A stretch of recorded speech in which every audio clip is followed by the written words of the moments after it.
everybody can kind of come around here for a second. So when he has the underhook, if I go to smash right now, Chris is going to lift that underhook and come out to my back. Right? The whole reason that it worked before, come back around, was my underhook stopped all that. Me being here smashing stops him. Try and take my back now. Much harder. But if he has the underhook and I drive forward, I'm going to get my back taken. We just looked at this from the bottom, right? Mm-hmm.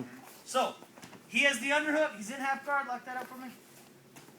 I need to immediately nullify this underhook. I need to make sure this underhook doesn't mean anything. So I'm going to take my left arm and I'm going to reach across his body, putting my armpit on his bicep. Not here. Okay? I'm going to reach here. Now I'm going to sit my hip. Now I'm going to be in a position where if Chris tries to bridge into me, I can use my back leg to push back, but his underhook isn't effective. Lift up this underhook, Chris. It's not effective right here. Keep this half guard locked. I'm going to be looking for two things. Okay, I'm going to be looking for a pass or a Kimura. Okay, both of those things, though, start with me taking this pressure off my leg. I want to make it hard for him to hold his half guard. Everybody see how his legs are actually touching the mat right now? His foot's posted. It's not hard for him to hold half guard right now. So I'm going to take my foot and I'm going to pull it up into his ass. See how it's all up now? His legs are all up and jacked on him, up on my leg. What that does is, it now adds gravity to my side. Okay? When I give his inside of his knee a solid jerk that he has no idea when it's coming, gravity's going to help me pull his legs back to the mat. And his legs want to fall. Versus if I'm down here and I start pushing, even if I can push, where am I pushing into? I'm pushing into the mat. So I'm going to pull. I'm going to pull his legs up and get my leg up here. Now his weight is on me. Now when I pop here and his leg comes off, I can rotate my elbow and my knee to the mat at the same time.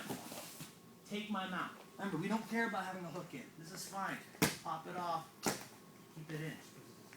So the first option, half guard, he has an underhook. I'm going to rotate, put my bicep, my armpit on his bicep. My hip hits the mat, my back foot sits out like a rudder. So now that Chris can't bridge into me. I'm going to pull my foot up. Sometimes right here, guys, I'll grab his foot and pull it up. Sometimes I'll grab my foot and pull it up. But I'm getting his hips off the mat and getting his legs off the mat. Now from here, we're just going to look to pop his leg. As I pop and his leg comes up, I'm going to drive my knee to the mat as my elbow. Don't get caught here, guys, taking mount with your elbow still here. Now Chris just comes out the back door. I'm postless here. Lots of bad things happen. Go back down.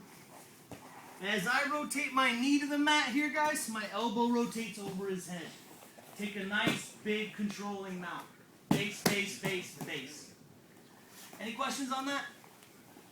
That's our first option. We'll look at the second option, Kimura, in a second.